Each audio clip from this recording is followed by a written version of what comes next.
Crimes passionnels, disparitions inquiétantes ou machinations diaboliques, percer les secrets des faits divers les plus marquants et plonger au cœur des affaires les plus étonnantes de l'histoire judiciaire. La découverte de la vérité ne tient parfois qu'à un fil. Bienvenue dans Chronique criminelle. Dans cet épisode, l'affaire Raphaël Lomoro. Raphaël Lomoro a exercé 1000 métiers, jusqu'à ce qu'il choisisse de partir cultiver la vanille à Madagascar, bien résolu à changer de vie. Mais quelqu'un en a décidé autrement. En 2006, il disparaît corps et âme, laissant sa famille en France sans nouvelles. Les enquêteurs pensent d'abord à un règlement de compte entre exploitants agricoles, car à Madagascar, les différends peuvent parfois se régler de façon un peu expéditive, mais en poursuivant leurs investigations, ils vont découvrir que finalement, la France peut s'avérer aussi dangereuse qu'une île à l'autre bout du monde. L'affaire Raphaël Lomoro, un nouveau podcast de Chronique criminelle. Aéroport de Tananarive, capitale de Madagascar. Le 14 décembre 2006, un passager s'apprête à embarquer dans un vol à destination de Roissy-Charles de Gaulle. Ce Français de 46 ans, parti faire fortune sur cette île paradisiaque, voyage seul. Comme chaque année, il doit passer les fêtes de Noël auprès de sa femme et de ses enfants.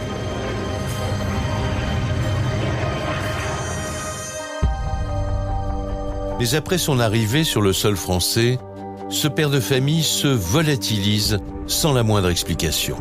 C'est le mystère le plus total. De l'est de la France à l'océan Indien, pour les hommes de la gendarmerie, c'est le début d'un jeu de piste criminel que personne n'aurait imaginé.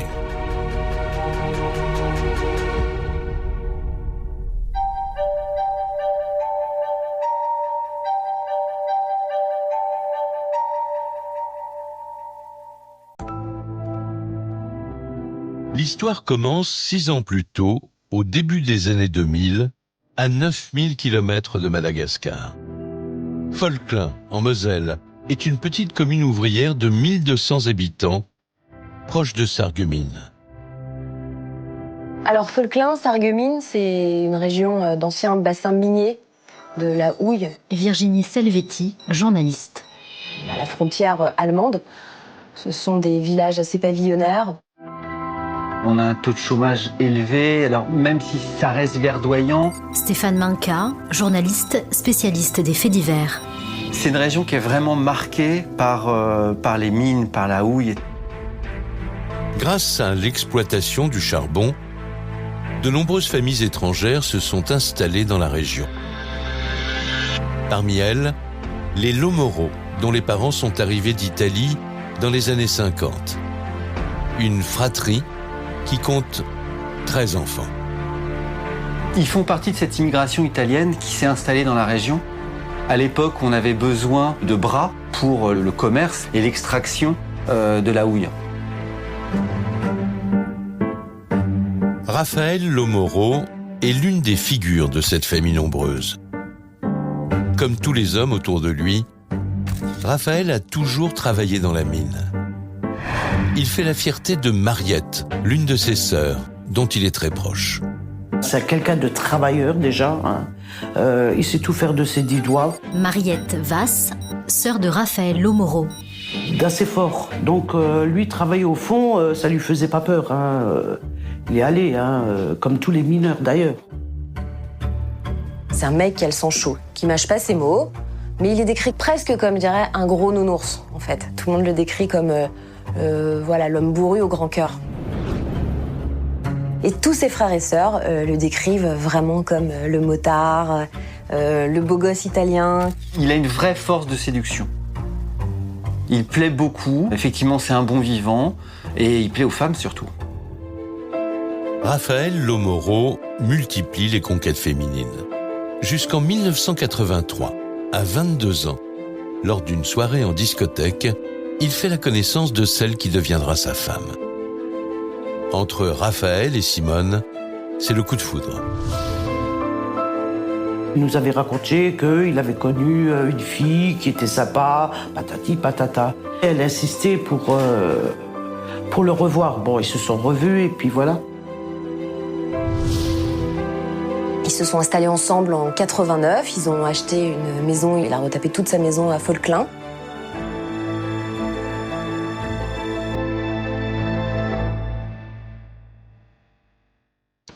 Ensemble, Simone et Raphaël ont plusieurs enfants. 5 filles et un garçon. Une grande famille, un couple heureux, malgré des revenus modestes. Ainsi va le quotidien des Lomoro. Simone Lomoro est une femme introvertie, qui parle peu, qui a finalement assez peu d'amis. Simone est une personne très, très douce, Dominique Rondu, avocat de la défense. aimante à l'égard de ses 6 enfants, n'ayant qu'une seule obsession, les protéger, les éduquer. Simone Lomoro, une femme au foyer exemplaire, entièrement dévouée au bien-être des siens. Mais au début des années 2000, changement de décor. Les mines de Lorraine ferment les unes après les autres. Toute la région se retrouve progressivement sinistrée. Comme beaucoup de mineurs de fonds, Raphaël Lomoro, le chef de famille, n'a plus que le chômage pour seul horizon. Raphaël sait qu'il va devoir changer d'activité professionnelle. Son métier de mineur va s'arrêter. Il a à peine 40 ans, qui est jeune. C'est un homme qui, à un moment donné, rêvait d'un ailleurs. Il y a des gens qui sont des aventuriers, qui ont peut-être un peu marre de l'habitude du quotidien. S'il n'a jamais quitté le bassin minier, Raphaël est un aventurier dans l'âme. Alors quand des amis lui parlent pour la première fois de Madagascar, il s'émerveille. Une île paradisiaque où les chances de réussir seraient nombreuses, notamment dans la culture de la vanille. Et ils expliquent que là-bas, les gens qui se lancent dans le commerce de la vanille sont en train de faire fortune, un business hyper lucratif. Beaucoup de Français qui sont partis là-bas ou restés là-bas ont bien gagné leur vie en cultivant la vanille. Faire fortune dans le négoce de la vanille. En 2003, Raphaël effectue un premier voyage de reconnaissance à Madagascar. Et quand il revient en Moselle, il est décidé à tenter l'aventure. Il est tombé amoureux, fou du pays tout de suite, et de là, tout est parti. Disons que les anciens mineurs, avec la fermeture des houillères du bassin de Lorraine, ont bénéficié de fonds de reconversion. Martial Gagneux, avocat des parties civiles. Raphaël s'est servi de cet argent-là pour envisager cette nouvelle carrière d'agriculteur à Madagascar. C'est quand même un comportement assez radical. Il va quitter sa famille 10 mois sur 12 quand même. Il ne fait pas venir sa femme et ses enfants. Il vit clairement son truc.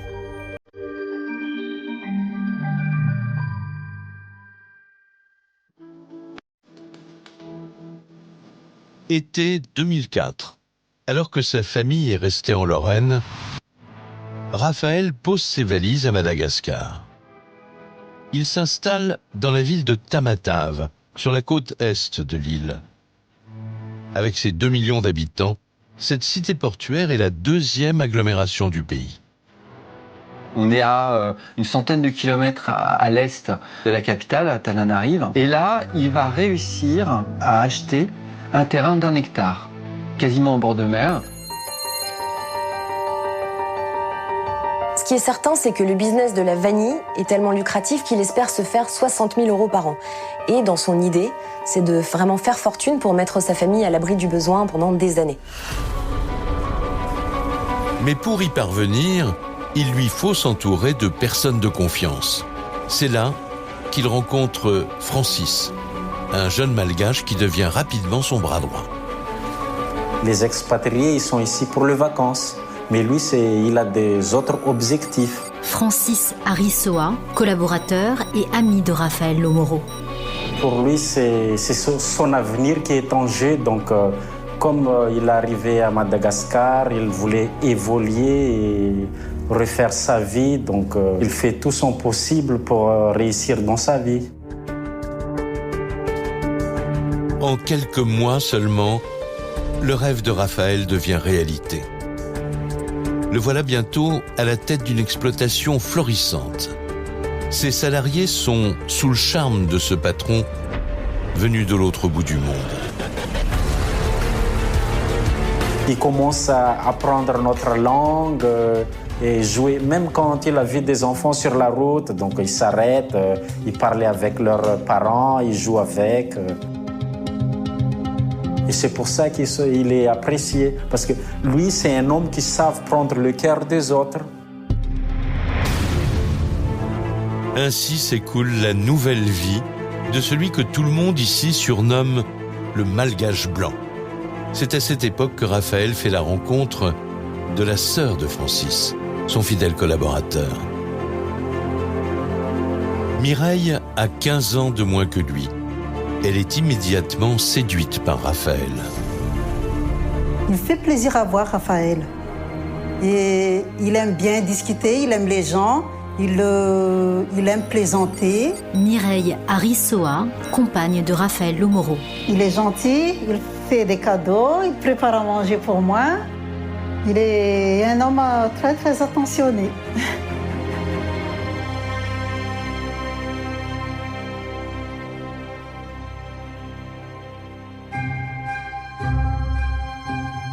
Entre Mireille et Raphaël, c'est une complicité de chaque instant.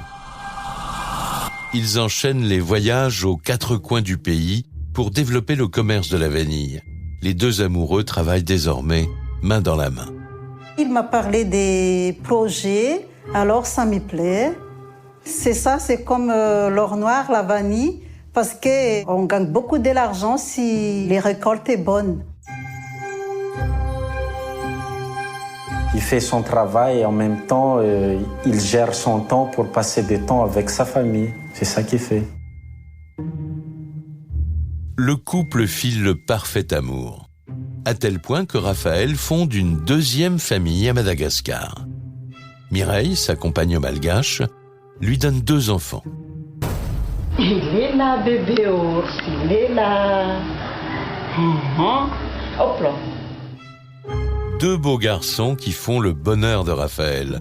Une nouvelle vie dont Simone, sa femme française, ignore absolument tout. Simone, qui continue d'élever seule leurs 6 enfants dans leur maison de Folklin. Un quotidien ingrat, malgré l'argent que son mari lui envoie régulièrement. C'est Simone, son épouse qui est mère au foyer, qui s'occupe de tout. Virginie Selvetti, journaliste. Et lui mène sa vie à l'autre bout du monde. Ça se passait très bien avec Simone. Mariette Vasse, sœur de Raphaël Lomoro. Elle avait compris que l'argent allait rentrer, que voilà, tout allait bien pour elle.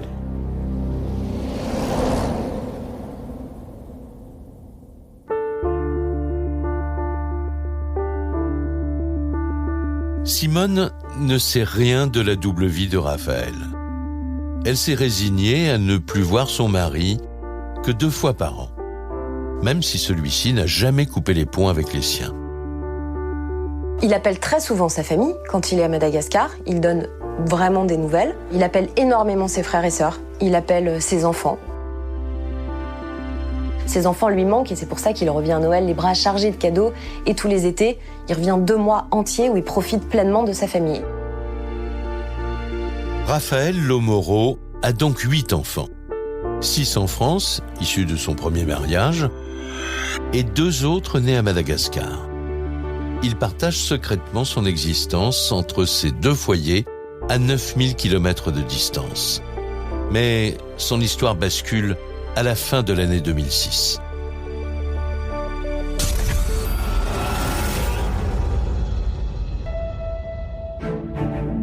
Tamatave, sur l'île de Madagascar.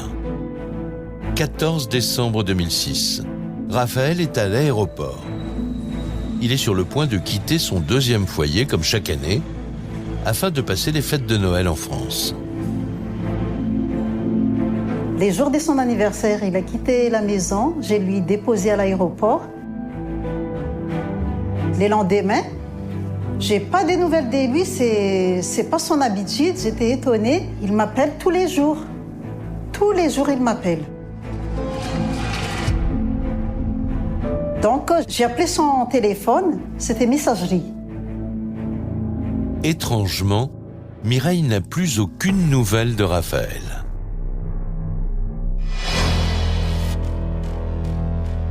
Alors que la famille malgache se pose des questions, même étonnement dans la région de Völklin en Moselle, surtout pour sa sœur Mariette. Elle s'attendait à ce que Raphaël la contacte dès son arrivée. Mariette est inquiète.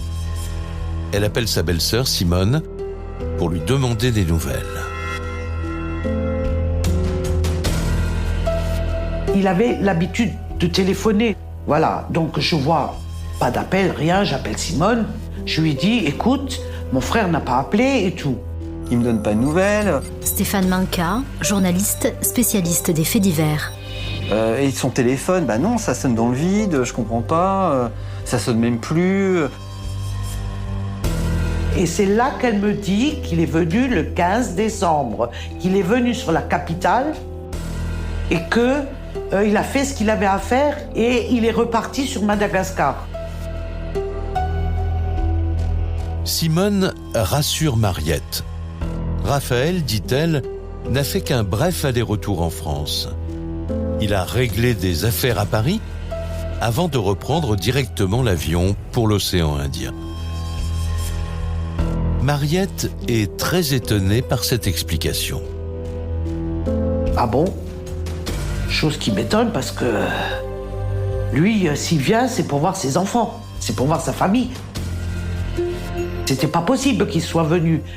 J'ai dit, bon, il est reparti sur Madagascar, c'est qu'il a dû avoir un problème. La famille se dit que peut-être il était coincé dans ses cultures, qu'il a eu beaucoup de travail, il s'imagine des tas de choses.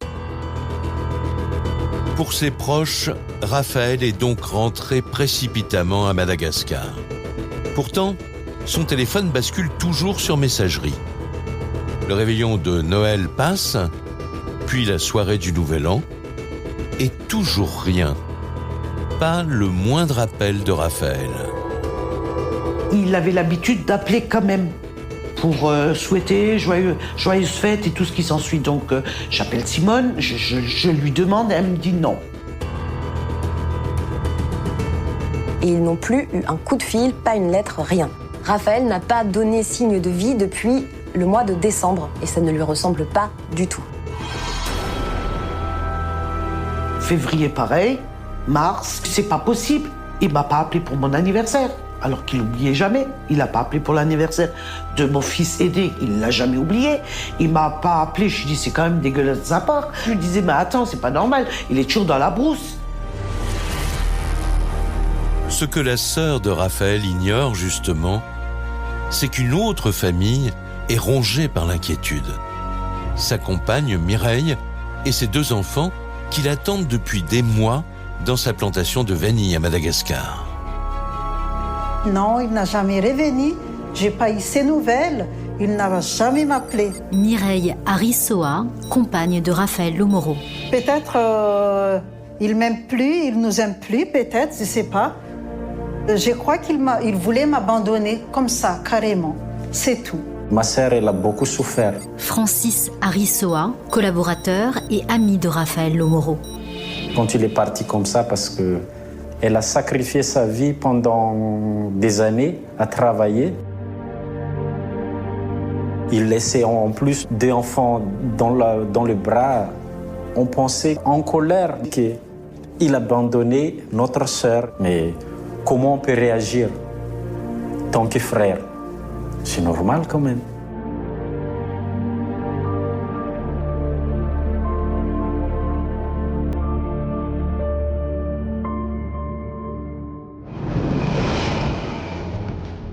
Début de l'été 2007. Pour les uns, Raphaël serait en France. Pour les autres, à Madagascar. Ce malentendu va ainsi durer 6 mois. Mariette, sa sœur, a déjà remué ciel et terre. Alors le 17 juin, toujours sans nouvelles, elle se décide à pousser les portes de la gendarmerie. Et là, les gendarmes lui disent « Bah oui, mais enfin bon, il est adulte. Virginie Selvetti, journaliste. Ça va être un peu compliqué de lancer une enquête. » Bah presque rionné, hein, il est majeur, il fait ce qu'il veut. Mariette Vasse, sœur de Raphaël Lomoro. Peut-être il est parti avec quelqu'un d'autre. Non, non, impossible. Je connais mon frère. Il va falloir que Mariette insiste pour qu'enfin ça remonte en fait au procureur et que ça soit considéré comme une disparition inquiétante. Et à partir du moment où on est dans une disparition inquiétante, l'enquête peut réellement commencer et les gendarmes chercher des éléments tangibles.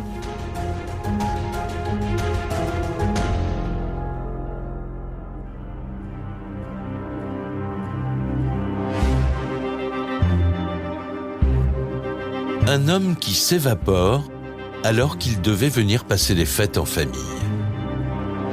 La priorité pour les enquêteurs, inspecter les listes de passagers des vols entre Madagascar et Paris. C'est là qu'ils font une première découverte. Le 15 décembre 2006, Raphaël Lomoro a bien atterri à l'aéroport de Roissy-Charles de Gaulle à 7h40. Donc, il a un billet via la compagnie Air France. Ce billet, il l'a effectivement utilisé, puisqu'il a été même pointé par la douane. Par contre, son billet de retour n'a jamais été utilisé. C'est déjà en soi un premier indice inquiétant. Pour les gendarmes, c'est désormais une certitude. Raphaël n'a jamais repris l'avion pour Madagascar. Il aurait pourtant dit à sa femme Simone qu'il repartait là-bas. Pour sa sœur Mariette, en tout cas, voilà qui change tout. C'est donc en France qu'il lui serait arrivé quelque chose. Mais quand j'ai appris qu'il n'était pas rentré sur Madagascar, ça m'a fait tilt tout de suite. Il a cessé de donner signe de vie à partir du moment où il a posé le pied sur le sol français. Raphaël étant un garçon un peu aventureux. Martial Gagneux, avocat des parties civiles. Un peu tête brûlée, donc on peut imaginer tout et n'importe quoi. Et fort logiquement, d'une disparition inquiétante, on passe à une disparition suspecte.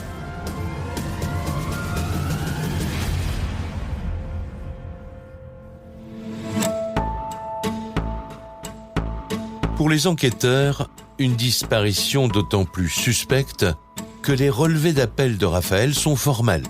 Son téléphone cesse d'émettre juste après son arrivée à Roissy-Charles de Gaulle.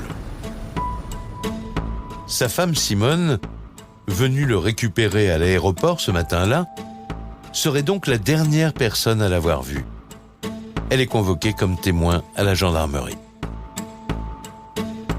Donc elle est interrogée et elle dit Dominique Rondu, avocat de la défense. oui, effectivement, Raphaël m'a téléphoné quelques jours avant le 15 décembre. Il m'a demandé de venir le chercher à Roissy. Elle est arrivée à l'aéroport aux alentours de 7h du matin. Elle était accompagnée de sa fille, Samantha, qui a 17 ans. Toutes les deux ont tourné pendant 2 heures dans l'aéroport jusqu'à ce que Raphaël sorte en retard et très énervé. Face aux enquêteurs, Simone poursuit son récit. Elle raconte qu'en débarquant à Roissy, Raphaël était vraiment d'une humeur exécrable. Et puis très vite, il s'en serait pris à sa femme en lui disant « Bah dis donc, tu t'es fait refaire la salle à manger », ce qui voulait dire qu'elle avait un nouveau dentier. Il s'en serait pris à sa fille en lui disant qu'elle servait à rien. Donc Simone dit qu'ils sont engueulés et que... Stéphane Manca, journaliste spécialiste des faits divers. Immédiatement, d'énervement, il claque la porte et il disparaît. Et il ne donne plus de nouvelles. Et elles seraient rentrées toutes les deux à Folklin sans plus jamais avoir de nouvelles.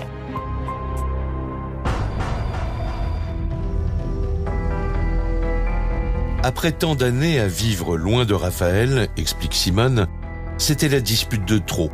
D'ailleurs, délaissée depuis si longtemps, elle a tiré un trait définitif sur son mari pour ne plus se consacrer qu'à son foyer. N'oublions pas que ça fait des années qu'elle est seule maintenant, ça fait 5 ans qu'elle est seule. à assurer le rythme, les courses, etc.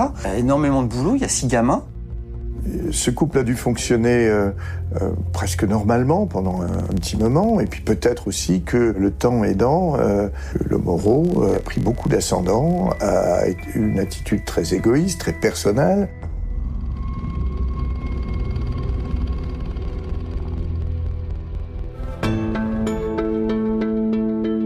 L'affaire paraît simple. Une femme abandonnée par son mari, partie refaire sa vie sous les tropiques. Mais les enquêteurs savent que Raphaël n'est jamais reparti à Madagascar. Ils décident alors de placer Simone discrètement sous surveillance. Et là, c'est la surprise. Depuis la disparition de Raphaël, Simone a un comportement assez étrange avec ses affaires personnelles, c'est-à-dire qu'elle se débarrasse de tout, elle se débarrasse de ses vêtements, elle donne la voiture de Raphaël. La voiture, il n'aurait jamais voulu qu'elle donne la voiture. C'était son Audi, il adorait sa voiture. Je trouve bizarre que Simone se débarrasse des affaires de Raphaël et de certaines choses auxquelles mon frère tenait énormément. Simone l'a déjà dit aux enquêteurs, elle est persuadée que son mari a tourné la page. Alors, elle fait le vide dans ses effets personnels. Il m'a dit oui, c'est pour Raphaël, il m'a dit que je peux tout débarrasser. Alors je dis bon, si elle a eu des nouvelles, c'est que mon frère lui a dit de débarrasser, qu'il fallait qu'elle nettoie tout, mais tout. Elle va aller jusqu'à résilier la ligne téléphonique de Raphaël. En fait, on fait un peu comme s'il n'allait plus jamais revenir, ce qui ne manque pas d'étonner et d'interpeller. Un comportement plus que surprenant. Pourquoi cette femme fait-elle ainsi table rase des biens de son mari? Simone est convoquée une deuxième fois comme témoin par la gendarmerie. Les enquêteurs vont évidemment la confronter aux éléments. C'est très étrange. Elle va répondre en disant « Bah oui, moi je pensais qu'il ne reviendrait plus, etc. Voilà, mais j'ai rien à voir dans sa disparition. » Comme lors de sa première audition, Simone n'a rien d'autre à ajouter. Les gendarmes décident alors de creuser d'autres pistes. Et c'est là qu'ils font une découverte cruciale. En identifiant les appels téléphoniques de Raphaël, ils percent le secret de sa double vie. Ils contactent aussitôt Mireille, la mère de ses 2 fils, à Madagascar. C'est les gendarmes qui m'ont appelé et moi j'ai expliqué qu'il est parti, il n'a jamais retourné. Mireille Arissoa, compagne de Raphaël Lomoro. Il est bien parti le 14 décembre.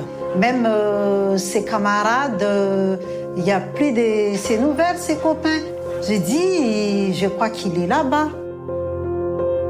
Les enquêteurs révèlent l'existence de cet autre foyer à la famille de Raphaël. Personne n'en savait rien, pas même Mariette, sa sœur la plus proche.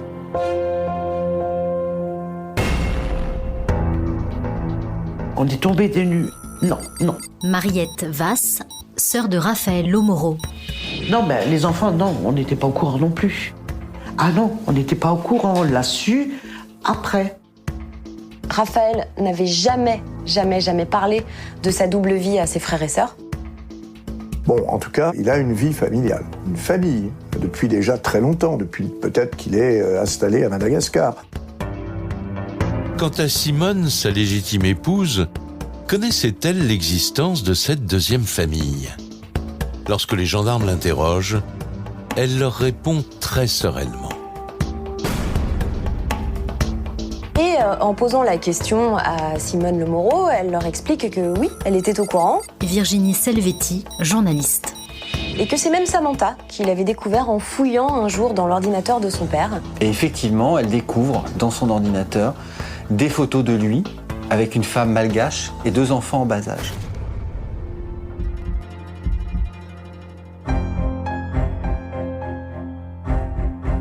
Dans l'esprit des gendarmes, un possible mobile commence à se dessiner. Et si, ayant découvert sa double vie à Madagascar, Simone s'en était prise à son mari? Pour le savoir, il concentre tous les moyens d'enquête sur Simone et ses enfants. Et c'est l'une de ses filles qui va tout particulièrement attirer leur attention.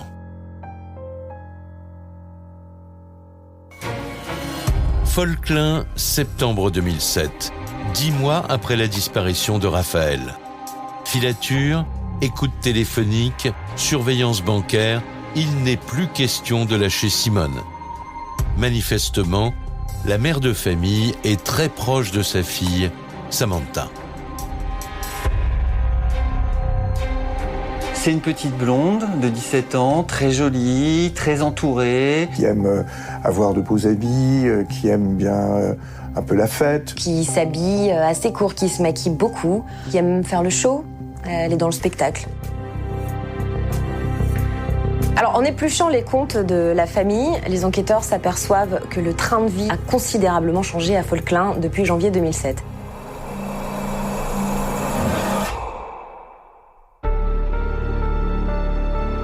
En fait, ce sont les agissements de Samantha qui intriguent le plus les enquêteurs. La jeune fille utilise un moyen de paiement pour le moins inattendu, le propre carnet de chèques de son père, alors que celui-ci a disparu depuis des mois. Samantha signe des chèques à tout va. Ses amis, ses propres amis sont même étonnés qu'elle ait le chéquier de son père. Samantha va bénéficier pendant quelques semaines du chéquier de son père. Stéphane Manka, journaliste spécialiste des faits divers. Et dépenser. Dépenser pour elle, dépenser en fringues, dépenser en fêtes. À ce moment-là, la petite Samantha, tous les regards se portent sur elle, quoi. Parce que c'est pas une famille qui roule sur l'or, normalement. Et ce n'est pas tout. Ce train de vie semble aussi profiter à Simone, sa mère. Pour les gendarmes, aucun doute possible, le compte en banque de son mari continue de fonctionner.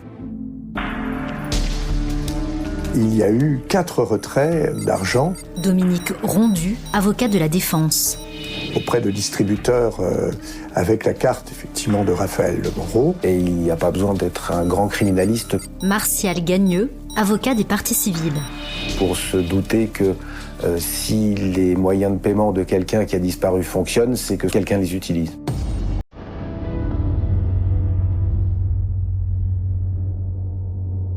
Il paraît donc assez évident que c'est Simone qui a effectué les retraits avec la carte bancaire de Raphaël. À partir de là, vraiment les enquêteurs se disent qu'il y a anguille sous roche.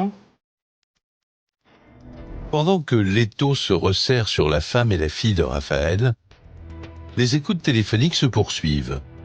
D'autant que Simone réserve une nouvelle surprise aux gendarmes. Et alors ce que Simone a complètement oublié de dire aux enquêteurs, c'est que elle aussi, finalement, a quelqu'un dans sa vie, un dénommé François. C'est un homme qui a 59 ans, qu'elle a rencontré sur un site internet. Et à fur et à mesure que l'enquête se poursuivait, donc on s'est aperçu qu'il venait dormir, il avait déjà des projets d'aménagement, de refaire toute la maison. Il s'installe chez elle. Parce qu'elle se sentait abandonnée, Simone a remplacé son mari par son amant au sein du foyer conjugal. Mais quand les enquêteurs l'interrogent sur François, elle a une explication toute trouvée. Elle dira qu'elle a rencontré cette personne, dont elle dit d'ailleurs d'une manière assez touchante que c'est quelqu'un de gentil, c'est quelqu'un d'attentionné. On peut comprendre cette liaison, on peut comprendre cette rencontre. Et alors là, pour les enquêteurs, la maîtresse, l'amant, la disparition, enfin tout ça, c'est un cocktail explosif. Un cocktail si explosif que dans les rangs de la gendarmerie, un scénario commence enfin à prendre tournure. On essaye d'échafauder effectivement des réflexions qui pourraient permettre de comprendre ou de se demander si Simone n'avait pas intérêt à faire disparaître son mari. Il y a trop d'éléments contre Simone. Si bien que le 13 novembre 2007, donc près d'un an après la disparition, elle est placée en garde à vue. Et Simone n'est pas toute seule. Sa fille, Samantha, et son amant, François, sont également interpellés. Gendarmerie de Forbach, en Moselle. Les enquêteurs ont beaucoup de questions à poser aux 3 suspects, et tout particulièrement à la mère de famille. Alors que Samantha et François sont interrogés dans des pièces séparées, le récit de Simone est toujours le même. Et il déclare une version proche de ce qu'elle a déclaré à Mariette, à savoir qu'elle est allée récupérer Raphaël avec sa fille, qu'ils se sont disputés, qu'il a disparu, qu'il n'a plus donné signe de vie. Sa version peut tenir. C'est quand même une femme qui voit son mari 2 fois par an, lui qui a manifestement pris son indépendance. C'est évident. Quant à Samantha, même discours. Elle et sa mère n'ont rien à voir, dit-elle, avec cette histoire. Lorsque Simone nie l'hypothèse selon laquelle elle serait à l'origine de la disparition de Raphaël, eh bien, Samantha, dans un autre bureau, un peu plus loin, dit exactement la même chose. Les enquêteurs s'interrogent. La mère et la fille se sont-elles concertées pour livrer la même version ? François, l'amant de Simone, affirme lui aussi être étranger à la disparition de Raphaël. Il a même un alibi. Ce matin-là, il assistait à un cours de langue. Ils se rendent compte que François est bien inscrit à ce cours de tibétain. Son téléphone est coupé entre 8h38 et 10h46. Virginie Selvetti, journaliste. Mais au moment où le téléphone de François est rallumé, c'est-à-dire à 10h46, il borne non loin de l'université. Il est censé être sur les lieux de la faculté, puisque son téléphone est là. Donc là, les enquêteurs se disent que très probablement, il dit la vérité et il suivait bien son cours de tibétain ce jour-là. François, l'amant, ne pouvait donc se trouver avec Simone à l'aéroport. Il est rapidement mis hors de cause. Pour autant, impossible d'obtenir quoi que ce soit de la femme et de la fille de Raphaël. Alors pour tenter d'en savoir plus, les gendarmes perquisitionnent la maison familiale. Et très vite, ils tombent sur des indices troublants. Et là, en arrivant, ils découvrent la carte vitale de Raphaël Lomoro, la carte d'identité de Raphaël Lomoro, une carte bancaire de Raphaël Lomoro, le chéquier de Raphaël Lomoro et l'ordinateur portable de Raphaël. Donc, ce type serait donc parti uniquement sans son téléphone, avec sa carte bleue qu'il utilise 4 fois et pas une fringue. Ça tient pas. Manifestement, l'explication de Simone s'effrite complètement.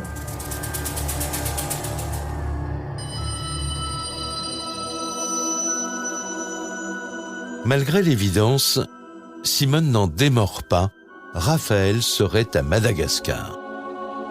Mais elle ignore que les gendarmes ont fait une autre découverte. Ils savent que son mari possédait des armes à feu. Elles seraient dans son coffre-fort, chez lui, en France. Les enquêteurs savent que Raphaël avait un port d'armes et avait déclaré en préfecture 2 pistolets, un 357 Magnum et un 22 long rifle.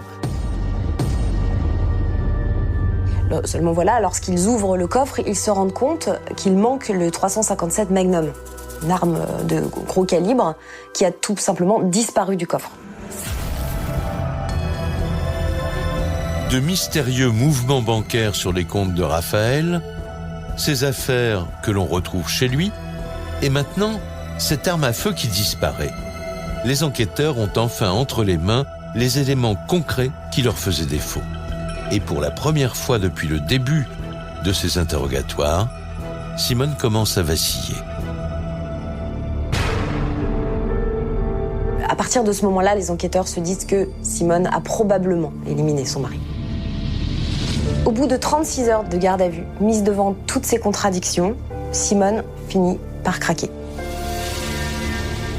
C'est pas non plus une foudre de guerre. Stéphane Manka, journaliste spécialiste des faits divers. C'est pas un bandit international, Simone. Elle finit par avouer. Et elle avoue avoir tué Raphaël. Mais avant de craquer, elle va demander aux gendarmes une promesse. Dominique Rondu, avocat de la défense. Celle qu'on ne place pas ses enfants, qu'on s'occupe d'eux, qu'on fasse en sorte qu'ils ne soient pas placés dans un foyer. Sous cette promesse, que vont faire d'ailleurs les gendarmes, que Simone va alors à ce moment-là dire comment elle a tué Raphaël.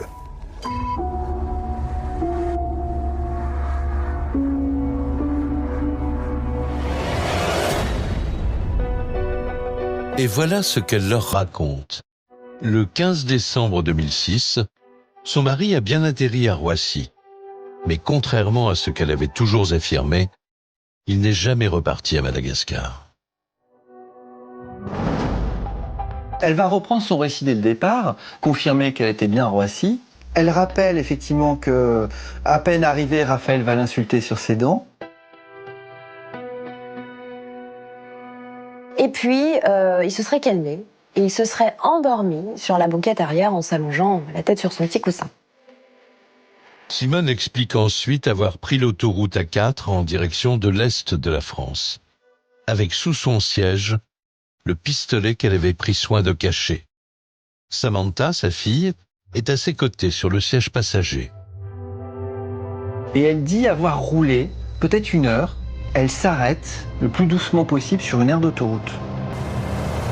Et là, elle reconnaît, devant les enquêteurs, avoir pris le pistolet qu'elle avait glissé sous son siège. Raphaël dort encore comme un loir sur la banquette arrière. Et là, Elle va se tourner, elle va pointer l'arme sur le visage de Raphaël et presque à bout touchant, elle va tirer.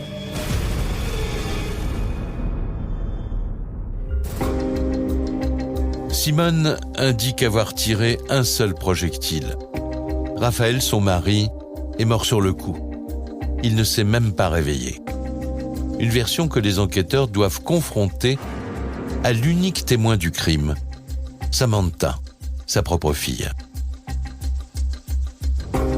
Et là, Samantha va s'effondrer pendant plus de 10 minutes, mais elle va pleurer.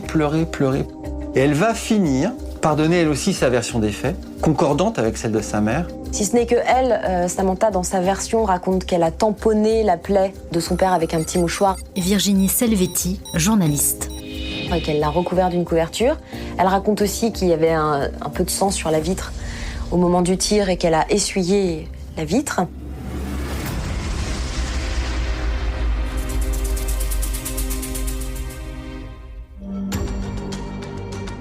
Ensuite, d'après leurs aveux, Simone et sa fille reprennent la route. Il leur reste 400 km à parcourir pour rentrer à leur domicile. Cela veut dire qu'elles font 4-5 heures de route avec un cadavre à l'arrière. L'autoroute A4 est fréquentée, il y a beaucoup de péages. Martial Gagneux, avocat des parties civiles. Beaucoup de contrôles douaniers, notamment lorsque l'on arrive dans la région mosellane. Il faut imaginer ces deux femmes qui sont en train de rouler et avec le cadavre et du mari et du père derrière, quoi. Et elles vont l'emmener comme ça jusqu'à la maison. À leur arrivée à Folquelin, le trajet s'est passé sans encombre. Simone vient de commettre l'irréparable. Et pourtant, cette mère de famille ne laisse rien transparaître.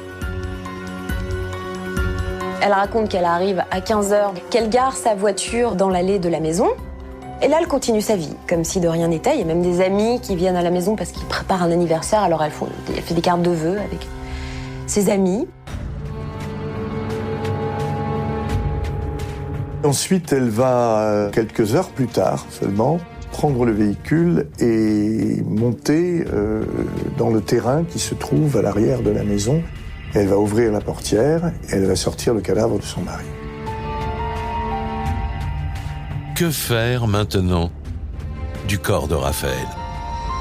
Simone a eu tout le temps de mûrir son plan durant le trajet depuis l'aéroport. Donc là, le corps est allongé sur le sol. Elle va chercher des palettes de bois qu'elle dispose sur le corps, des linges, des vieux vêtements. Elle arrose le tout avec 5 litres d'essence, elle prend son briquet et elle met le feu.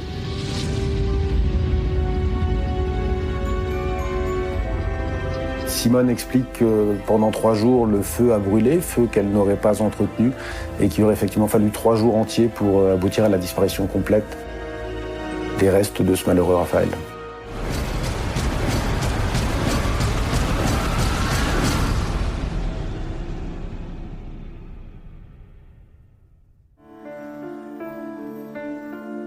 Malgré des recherches approfondies, les enquêteurs ne retrouveront jamais la moindre trace du corps de Raphaël. Mais sa famille restera hantée à tout jamais par les terrifiants aveux de Simone. Surtout Mariette, sa sœur adorée. Mais vous ne vivez plus. Mariette Vasse, sœur de Raphaël Lomoro. Moi, pendant des années, j'ai pas réussi à vivre, à surmonter ça. Il m'a fallu des années. Il a fallu me mettre devant la réalité. Je fais abstraction de la manière dont il a été... il est parti, on va dire.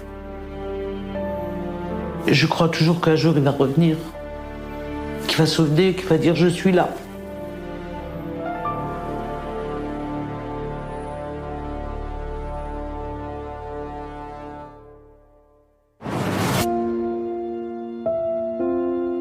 Même émotion à Madagascar, où Raphaël laisse 2 orphelins et une compagne inconsolable, Mireille, qui depuis presque 1 an pensait avoir été abandonnée par le père de ses enfants.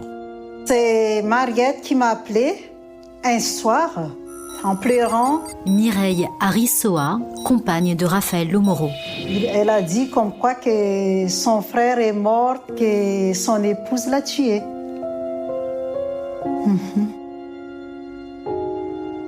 Pour une mère de famille, c'est pas possible. Comment ça se fait une femme pourrait faire un acte pareil? C'est incroyable. On a fait tout notre possible pour réconforter notre sœur. Francis Arissoa, collaborateur et ami de Raphaël Lomoro. Parce que perdre une épouse, c'est comme si elle a perdu une partie de sa vie. Ouais.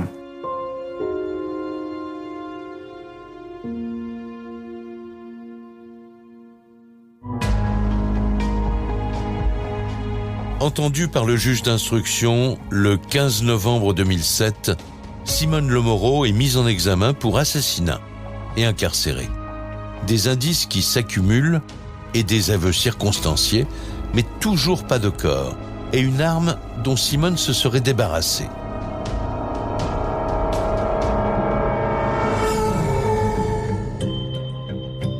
Pour consolider leur dossier, les gendarmes continuent l'enquête. Et à leur grand étonnement, Simone dit avoir des révélations à faire sur Raphaël, sa victime.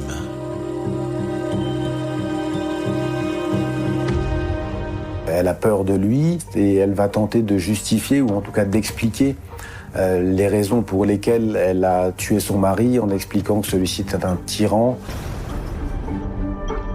Quelqu'un d'autoritaire, avec une personnalité très forte, assez impressionnante. Dominique Rondu, avocat de la défense. Et cette forte personnalité, selon Simone, a fait de lui un homme violent, tant à l'égard d'elle-même qu'à l'égard de ses enfants.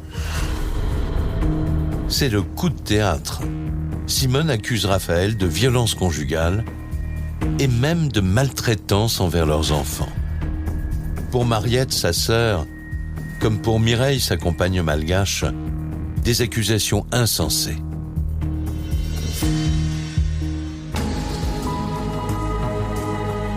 C'est pas possible que Raphaël, il va faire tout ça, c'est pas possible.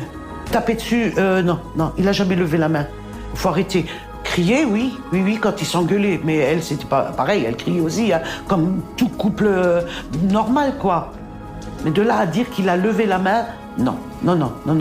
Moi, si quelqu'un, il m'étousse, moi, je vais pas rester longtemps avec lui. Je pars tout de suite à la police.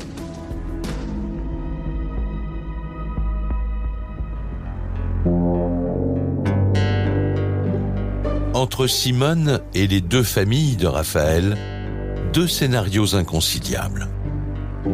Mais du côté des enquêteurs, une dernière question reste sans réponse. Que faisait Samantha avec sa mère le jour du crime?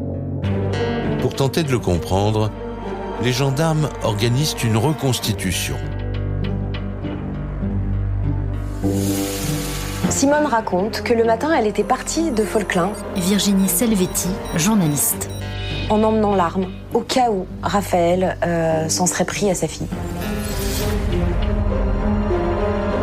Samantha ajoute qu'elle a aidé sa mère à nettoyer le véhicule qui était plein de sang avec de la javel et du produit détergent pendant la nuit. Samantha était mineure au moment des faits. Elle sera donc jugée à part devant le tribunal pour enfants pour détérioration de scène de crime.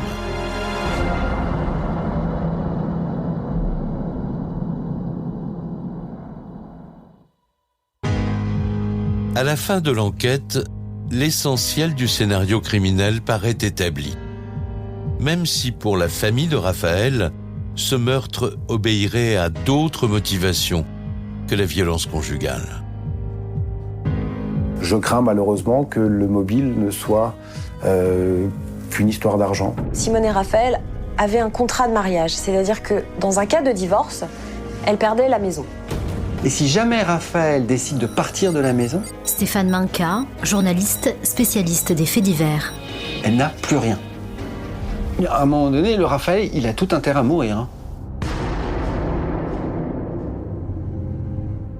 Donc au terme de l'instruction, le juge va renvoyer devant la cour d'assises Simone pour assassinat, c'est-à-dire meurtre avec préméditation, retenant ainsi la préméditation. Pourtant, le mobile financier n'est pas retenu contre elle par l'accusation. Le meurtre de Raphaël Lomoro était-il vraiment prémédité ? Ce sera le principal enjeu du procès de Simone. Le 18 mai 2010, 3 ans après le crime, elle se retrouve seule dans le box des accusés. Face à elle, la famille Lomoro au grand complet. Moi, je vais avec confiance. Je sais que les jurés vont nous suivre. Mariette Vasse, sœur de Raphaël Lomoro. Qu'ils vont pas croire tout ce qu'elle raconte, que le mobile, donc elle a dû le fabriquer. Et notre attente et l'attente de la famille de Raphaël Martial Gagneux, avocat des parties civiles. est de démontrer que nous sommes en présence d'un assassinat froid. Et dès le premier jour d'audience, Simone ne semble pas du tout impressionnée. Bien au contraire. Simone, droit dans ses bottes, un regard fixe, froid et glacial qui soutenait le regard de la famille Lomoro, les défiait même du regard tout au long de ce procès. Elle ne semble éprouver aucun remords, aucun regret. Elle ne leur présentera jamais des excuses. Et ça ajoute encore plus de colère pour la famille Lomoro qui ne supporte pas l'attitude de Simone. Reste que pour la défense, la thèse du geste prémédité ne tient pas. Face au juré, l'avocat de Simone ne cesse de le marteler. Sa cliente n'a pas préparé son crime. Pour la bonne et simple raison que si elle avait eu cette intention, Dominique Rondu, avocat de la défense. elle n'aurait pas emmené Samantha. On peut imaginer qu'une mère aussi aimante ne voudrait pas lui faire subir une scène pareille. Donc moi j'ai toujours pensé que l'arme qu'elle avait prise était effectivement pour se défendre. Ah, vous emmenez une arme mais vous préméditez pas le meurtre. C'est un peu gros quand même, non? C'était pour se protéger. De qui? De quoi? Non, mais là, ils nous ont pris pour des cons. Je suis désolé.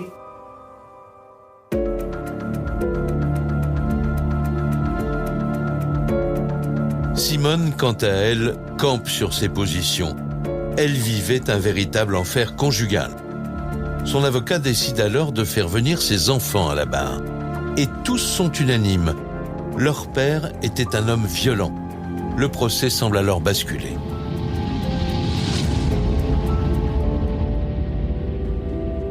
À l'heure des réquisitions, l'avocat général paraît avoir été ébranlé par le témoignage des enfants.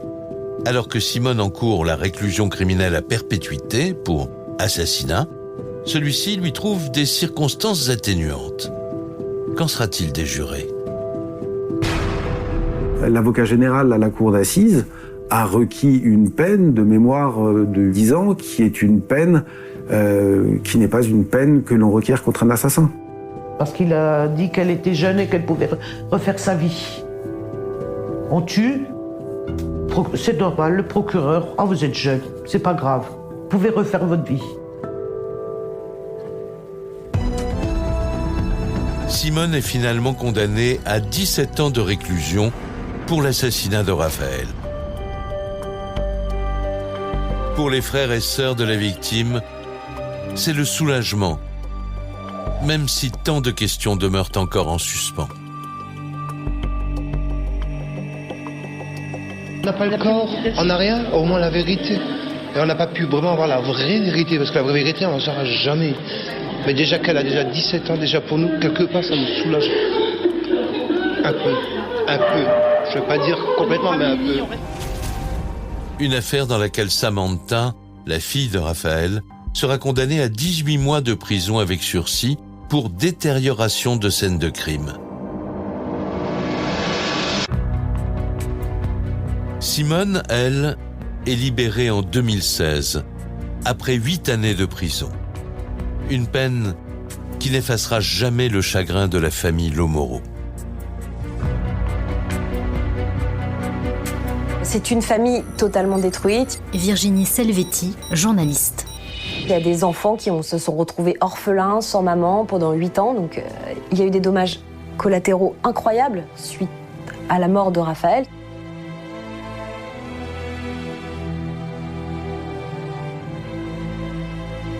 Pour pouvoir accepter, que j'accepte pas encore. Mais j'essaye de parler de lui comme s'il était encore là, comme voilà, toutes les choses qu'on a faites. Mariette Vasse, sœur de Raphaël Lomoro.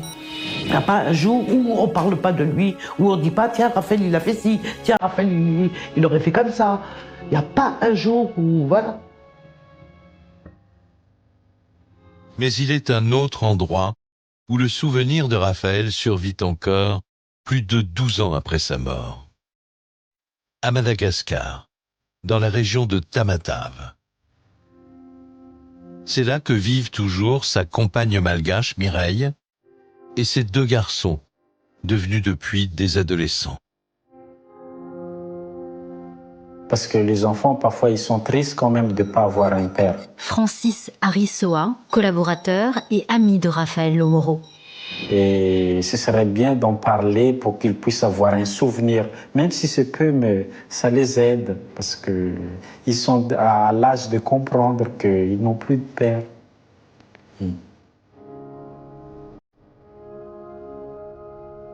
Ça fait triste. Il est mort, mais il n'a pas de corps. Mireille Arissoa, compagne de Raphaël Lomoro. Il ne reste plus rien de lui, c'est ça qui me fait triste. Il mérite un bon enterrement quand même.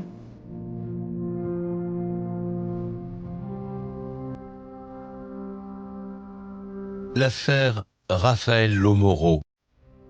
Une douloureuse histoire, mais qui a permis de tisser de véritables liens d'affection entre les 2 familles de la victime. L'une en France et l'autre à Madagascar.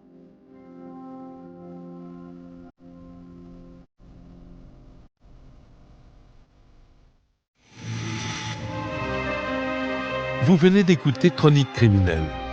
Si l'épisode vous a plu, n'hésitez pas à mettre des étoiles, à commenter ou à vous abonner sur votre plateforme d'écoute préférée. et retrouvez dès la semaine prochaine un nouvel épisode de Chronique criminelle.